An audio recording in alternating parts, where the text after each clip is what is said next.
Всем привет, bonjour à tous. Je m'appelle Maria, je suis professeure de russe. Et la vidéo d'aujourd'hui est consacrée au football. Comme vous le savez bien, la Coupe du Monde 2018 aura lieu en Russie. Les matchs se dérouleront dans 12 stades situés dans 11 villes du pays. Donc, pas d'excuse, il faut aller en Russie pour participer à cette grande fête. Mais avant cela, ce ne vous dirait pas d'apprendre un peu de russe. Dans cette vidéo, je vais vous aider à parler de football. Vous allez apprendre un peu de vocabulaire, des expressions orales. Et à la fin de la vidéo, je vais vous montrer comment soutenir l'équipe russe au stade. Pour construire les premières phrases, nous allons utiliser des mots et des verbes basiques. Par exemple, хороший, c'est bon. Плохой, c'est mauvais. Сегодня, aujourd'hui. Le verbe le plus important, играть, c'est jouer. Смотреть, c'est regarder, aussi bien à la tribune qu'à la télé. Любить, aimer. Ceux qui ne savent pas encore conjuguer ces verbes peuvent consulter à la description de cette vidéo. Bon, on y va. D'abord, j'ai une bonne nouvelle pour vous. Vous connaissez déjà beaucoup de termes liés au football en russe, car ils sont similaires aux mots français. La seule chose, c'est de les prononcer avec un accent russe. Le premier mot, c'est bien évidemment, c'est le football. Et le football en russe, c'est football. Simplement, football. Vous pouvez facilement construire les phrases comme Я люблю футбол. Я люблю футбол. J'aime le football. Я смотрю футбол. Je regarde le football. Я хорошо играю в футбол. Я хорошо играю в футбол. Je joue bien au football. Ici, il faut mettre la préposition в. Я хорошо играю в футбол. Ты любишь смотреть футбол? Да, очень люблю. И ты хорошо играешь в футбол? Нет, я плохо играю. А кто сегодня играет? Россия, Франция. Et le deuxième mot, c'est match. Le match en russe, c'est match. Match. Привет, что делаешь? Я смотрю матч. Испания-Германия. И как? Хороший матч. Супер. Le mot suivant, c'est arbitre. Arbitre ou référé. Arbitre ou référé. C'est l'arbitre. Nous avons aussi un mot russe qui est судья. Судья. Mais on dit souvent arbitre ou référé. Voici quelques phrases. Arbitre прав. Arbitre прав. L'arbitre a raison. Arbitre не прав. Arbitre не прав. L'arbitre n'a pas raison. Il s'est trompé. Арбитр не прав. Нет, он прав. Калина отличный судья. Le quatrième mot, c'est capitaine. Capitaine. Capitaine, c'est le capitaine. А кто капитан в Аргентине? Лионель Месси. Et voici d'autres mots comme passe, c'est la passe. Attaque, c'est l'attaque. Contre-attaque, c'est la contre-attaque. Красивый пас. Хорошая атака. Отличная контратака. En russe, on utilise beaucoup de termes anglais. Donc, si vous parlez la langue de Shakespeare, cette partie sera très facile pour vous. On y va. Qu'est-ce que vous criez au stade lorsque votre équipe marque un but? En Russie, on crie goal. Goal!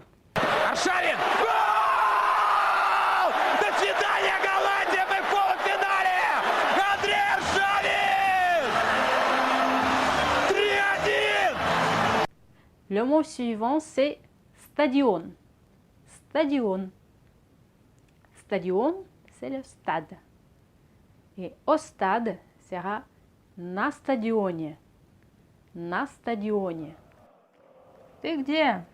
Я на стадионе. Сегодня матч Франция-Испания. Хороший матч. Le troisième mot anglais, c'est time. Time.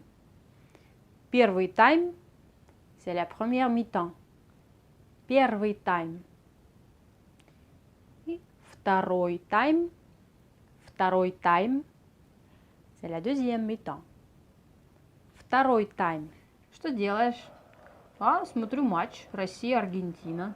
Да? Классно, я тоже хочу. А какой тайм? Уже второй тайм. Жаль. Ce mot time est utilisé uniquement dans le sport. Pour le temps qui passe et le temps qu'il fait, il y a d'autres mots. Le mot suivant, c'est coach ou тренер. Coach, тренер. C'est l'entraîneur. Кто тренер во Франции? Didier Deschamps. Il faut aussi des actions courantes dans un match de football pour lesquelles on utilise les termes en anglais qui sont équivalents aux termes russes. C'est out, out, c'est dehors. Offside, offside, c'est hors-jeu. Penalty, penalty, c'est tir au but. Et maintenant, quelques mots qui n'ont pas d'écriture ou de phonétique similaire au français ou à l'anglais, mais qui restent tout de même importants. Le premier mot, c'est shot. Shot. Shot, c'est le score. Shot 2-0. Shot 1-1. Shot 3-2. Смотришь матч Россия-Франция? Да, отличный матч. А какой счет? Счет 1-1. D'ailleurs, le mot shot, on utilise également dans les restaurants en Russie pour demander l'addition. Счет, пожалуйста. Le mot suivant, c'est команда. Команда. Команда, c'est l'équipe. Команда. Бразилия хорошая команда. Да, она сейчас первая в рейтинге FIFA. Et dans l'équipe, il y a игрок. Игрок ou игроки. Игрок, c'est un joueur. Et игроки, les joueurs.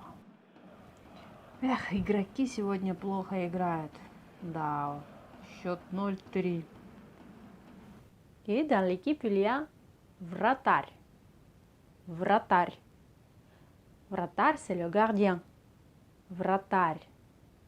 Ce terme est un dérivé du mot ворота. Ворота. Littéralement, c'est portail, mais au football, c'est l'équivalent de but ou de cage. Ворота, вратарь. Et parfois, on utilise le mot goalkeeper. Goalkeeper, similaire au mot anglais, goalkeeper. А кто вратарь? Акинфеев. Отлично, он хорошо играет.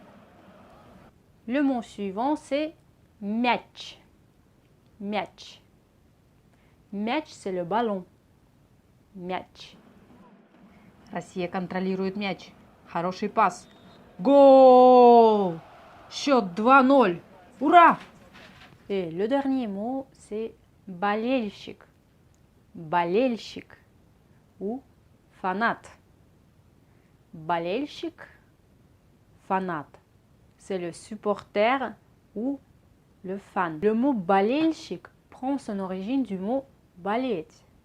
Болеть qui est traduit par être malade. Donc, я болею, c'est je suis malade. Mais quand nous sommes au stade, ce mot prend d'une signification différente. Я болею за Россию veut dire je soutiens la Russie. Я болею за Россию. Я болею за Россию. Ici, on utilise l'accusatif, donc les terminaisons au féminin changent. A devient ou et я devient you.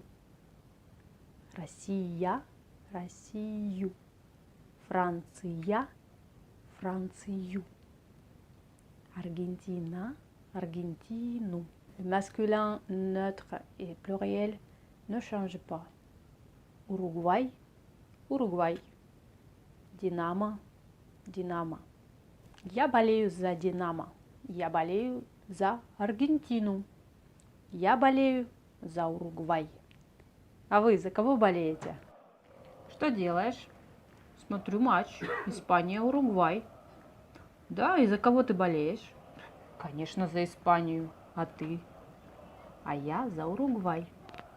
Et maintenant, on va apprendre une petite chanson pour soutenir la Russie.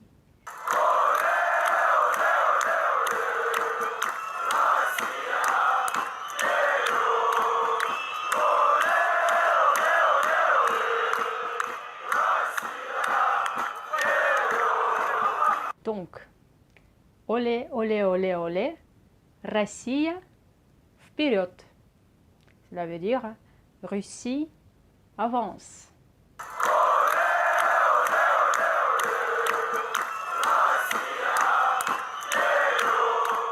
Et c'est tout pour aujourd'hui. J'espère que cette vidéo a été utile pour vous. Et si vous comptez aller en Russie pour la Coupe du Monde et vous aimeriez bien apprendre les bases avant de partir, vous pouvez me contacter en message privé. Je fais des cours de russe à distance par Skype. Et déjà, pour apprendre à vous présenter en russe, je vous recommande de regarder cette vidéo. Merci de votre attention. Пока!